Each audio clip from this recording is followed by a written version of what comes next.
In the heart of empires, behind the walls of palaces, moved men who were neither fully part of the ruling elite nor entirely free. They held the keys to royal chambers, guarded the most private spaces, and sometimes shaped the fate of entire kingdoms. These were the eunuchs, the result of one of history's most profitable and controversial trades. And the story of how they came to be is darker than most people can imagine. From ancient China to the Ottoman Empire, eunuchs were everywhere. Power was concentrated. They managed treasuries, oversaw palace staff, and whispered advice directly into the ears of rulers. Chroniclers from the Ming court to Byzantine scribes wrote of their influence, but the path to such power began in a place of unimaginable pain.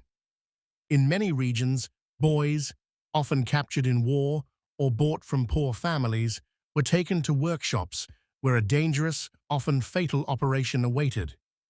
The procedure was crude, the tools basic, and the survival rate shockingly low.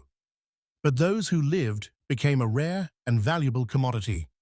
In some markets, a single eunuch could be worth 10 times the price of a skilled craftsman.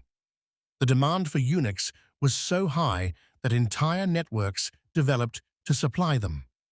In the Abbasid Caliphate, records show traders bringing boys from distant lands, sometimes thousands of kilometers away, through caravan routes and port cities.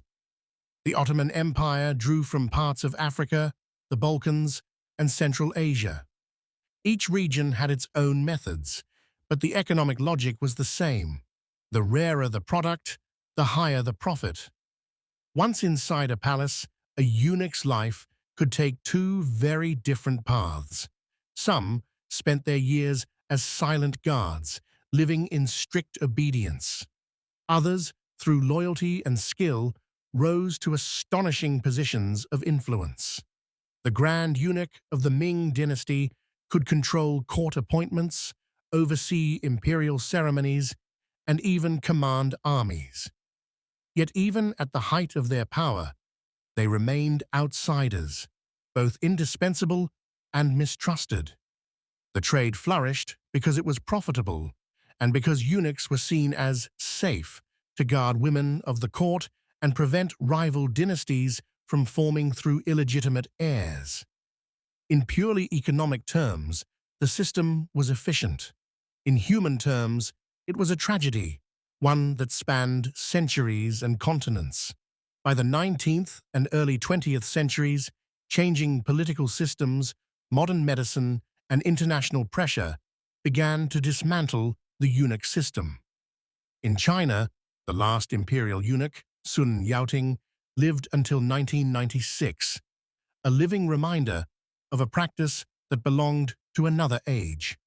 History often remembers emperors and generals, but the quiet figures who moved in the shadows tell us just as much about power and humanity. The story of the eunuchs is a story of empire, of how wealth, fear, and control can shape lives in ways that seem unimaginable today. And it's a reminder that behind every grand palace, there are human stories too often left untold.